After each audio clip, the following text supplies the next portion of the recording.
C'est juste pour rappeler aux jeunes que souvent nous rêvassons inutilement parce que nous sommes allés quelque part et quelqu'un a dit « Je vois la réussite dans ta vie, je te vois réussir, je te vois... » Voir la réussite dans la vie de quelqu'un, c'est une prédiction. Ce n'est pas forcément une déclaration effective. C'est une prédiction. C'est-à-dire, on sait que tu vas réussir. Mais la réussite, c'est le résultat de toutes nos décisions que nous prenons sur la terre. Parce que si on ne prend pas de décision d'utiliser nos capacités, et tout à l'heure, j'ai vraiment aimé l'histoire, avec toutes nos facultés, si nous ne sommes pas aussi dans le bon environnement, ça ne servira à rien. Et aujourd'hui, il y a des jeunes chrétiens qui ne réussissent pas simplement parce qu'ils cherchent toujours la bouche des prophètes. Je ne suis pas en train de dire que c'est mauvais.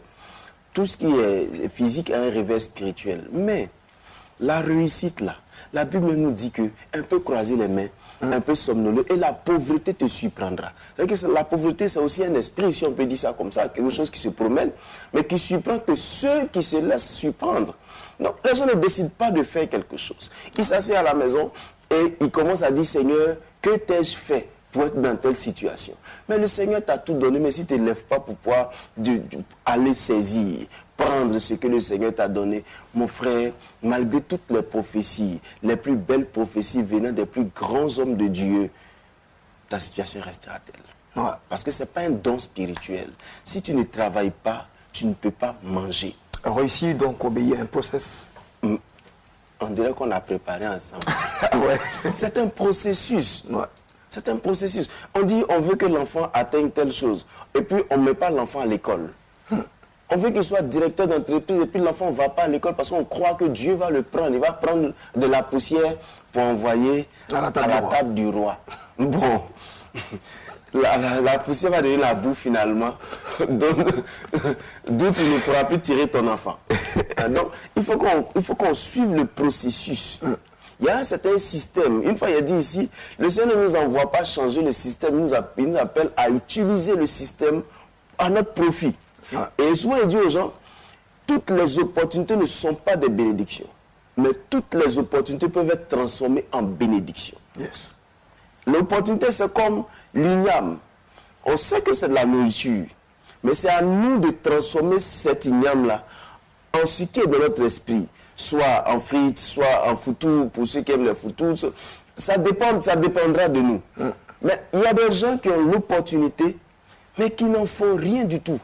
Et qui sont là, qui attendent que Dieu vienne avec un ange pour leur dire tout ce qu'il faut. Il y a des gens qui osent dire, je ne peux pas faire ça parce que Dieu ne m'a pas encore dit. Mais souvent, je me pose la question de savoir si Dieu leur dit de mettre la nourriture dans leur bouche, le matin ou le soir. Parce qu'il y a des choses que Dieu ne nous dit pas, mais on fait. Dieu n'est jamais venu dire à un chrétien, lave-toi. Mais il se lave. Donc pourquoi est-ce qu'il y a des choses, on ne peut pas se lever un matin et réfléchir qu'il y a des choses que Dieu ne va pas nous dire. C'est clair, non? Et puis il va nous dire, il nous attend. Il attend, il nous dit, Dieu bénira l'œuvre de tes mains. C'est que si tu ne fais rien avec tes mains, il ne va pas bénir. Donc cessons de rêvasser. Non, il y a un homme de Dieu qui m'a dit que je vais réussir. Ça c'est je vais. Mais tu n'as pas encore réussi.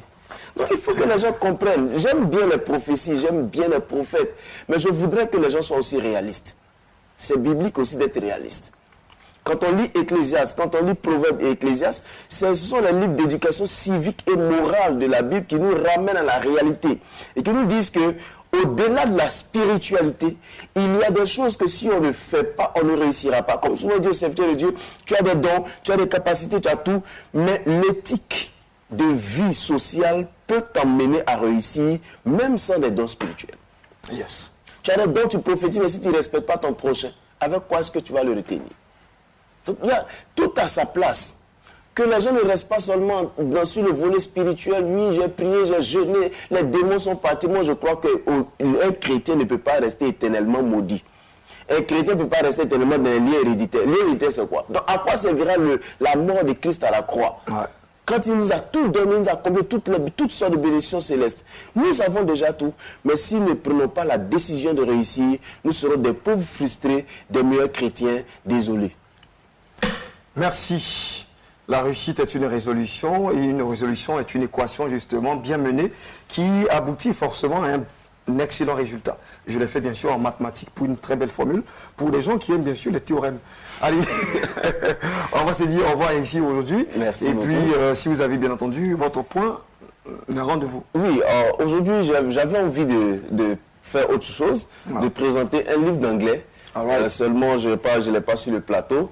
Peut-être que je viendrai avec ça, un livre d'anglais qui facilite l'apprentissage de l'anglais, qui a été écrit par ma femme, par ma douce épouse.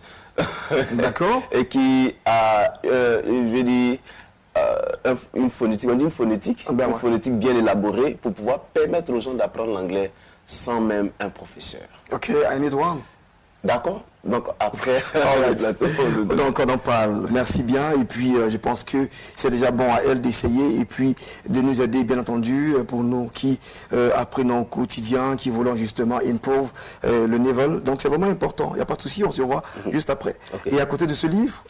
À côté de ce livre, je veux toujours dire aux gens que l'émission la plus belle que moi j'aime sur la terre, c'est Prier sans cesse. Chacun parle de son émission. C'est Prier sans cesse. Cette émission qui nous édifie, qui nous conduit.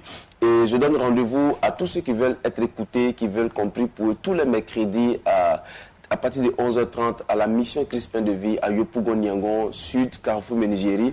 Nous sommes là pour vous entendre, pour vous attendre, pour vous écouter et pour partager cette communion divine avec vous. Nous vous y attendons. Voilà.